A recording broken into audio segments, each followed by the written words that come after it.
I'm here with Miss Cole. True story.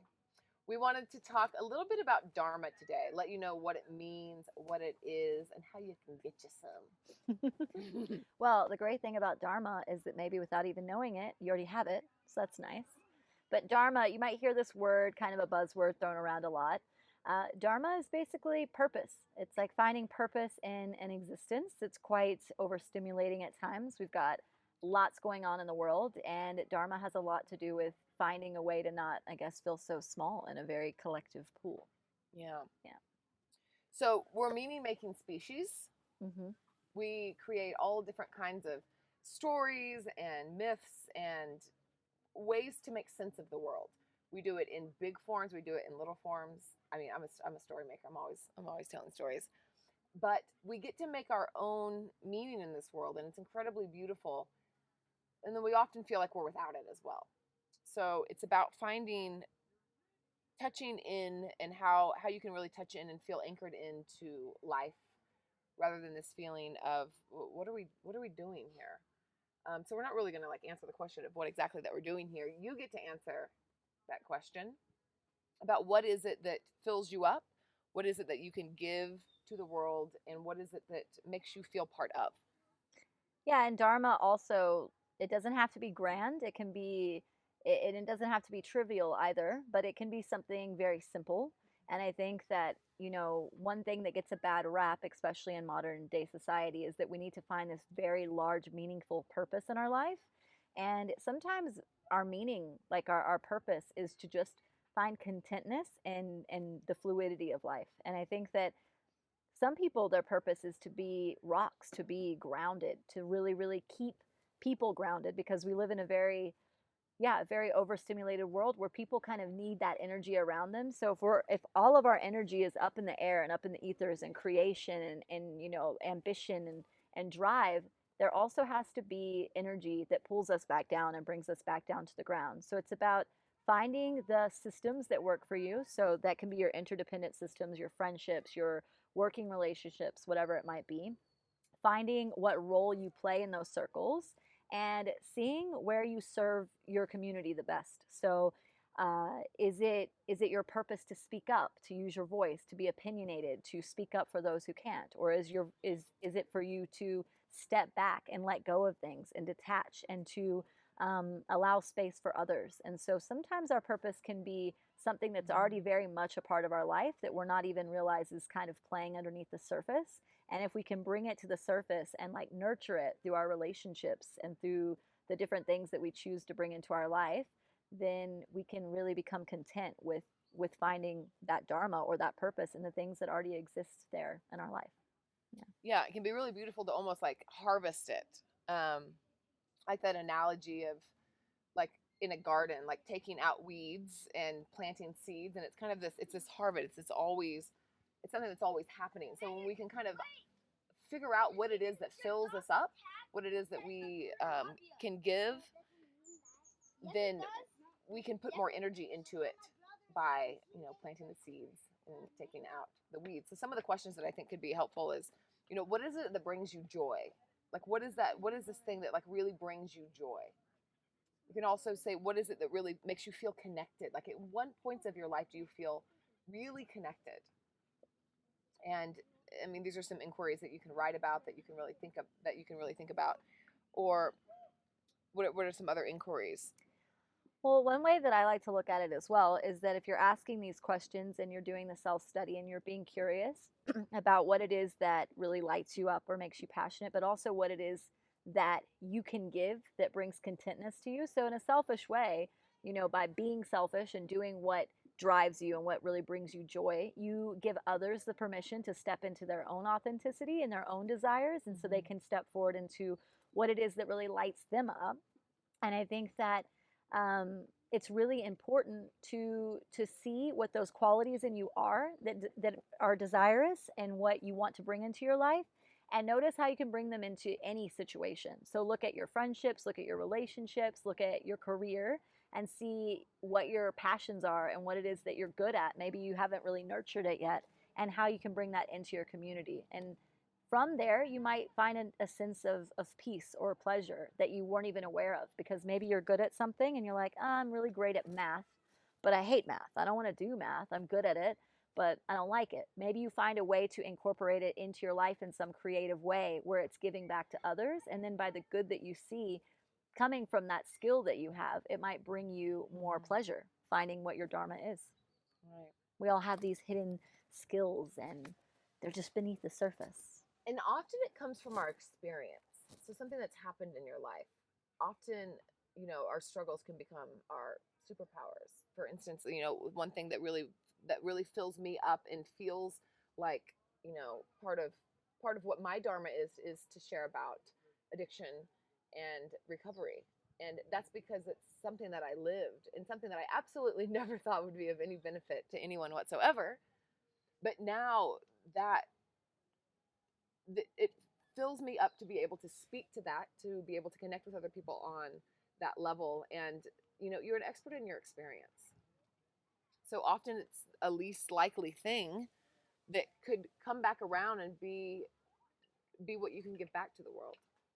And again, oh goodness. Oh, we have a star. Hi, sweetie. But again, it doesn't have to be something big. It doesn't have to be something grand, but often it is something that comes from your life story. That comes from your life story. I just got a bone dumped onto my thigh. It's a big compliment. And that is maybe his Dharma, is that he's a good hunter and he was bringing me a treat. So I should be very pleased that I have dog mucus and bones on my thigh now. I think dogs are like joy Dharma. Yeah. They're all like big joy boxes. That's cute. what they do.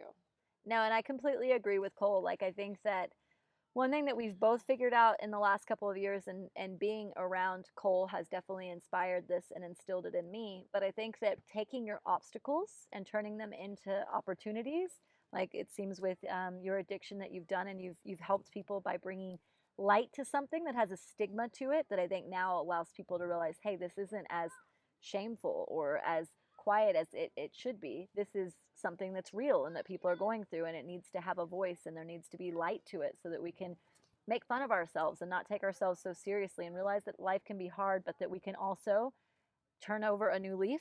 And I think that for me, opposite end of the spectrum, but coming just from my own hardships, I think that what I realized is, instead of feeling sorry for myself, like I think a lot of us can do when things get tough, it's really easy to fall into the why does this happen to me? This always happens. I'm never going to get out of this space. I just realized that I needed to kind of speak up for myself and say what it was that I wanted. And by doing that, people stepped forward whenever I came to tell my story, and were like, hey, I've been where you've been. Childhood was hard. Things were tough. I didn't have the resources that I needed or the basic needs covered, and I felt really alone. And it's great to feel that somebody else understands where I'm coming from. So sometimes our Dharma is honestly just speaking our truth. It can be as easy as that. So you don't even need to go out and do anything large or grand. You just need to speak your truth, and you give people the permission to also speak theirs. Yeah. Yeah. Service is such a big, beautiful thing, and it keeps us connected with others. One thing that I am just remembering that my teacher was telling me, Denise, both of our teachers, I was having some really, really tough anxiety, and I messaged her and I told her, I was like, oh my God. At this point, I was like reaching out to everybody, like, what can I do? And I told her I was just, I was struggling so hard, and she used to work at the prison in Bali, so she gave me the number. She goes, go and teach at this prison. It'll get you right out of your head. And I was like, huh. And that's what I started to do. So there's something about the service that is so medicinal. And, altruism is never fully selfless. What I got out of being able to do that, out of giving service, out of helping and in sharing and giving, not only helped these women and gave them medicine, I hope, but just what it in turn gave to me and the connection that it felt like from point A, me walking in to this prison with all this anxiety, to it just like not thinking about myself, feeling connected, and then coming out a completely different person. It happened like every time I went. So this Dharma, you can also think about it in terms of service. Absolutely.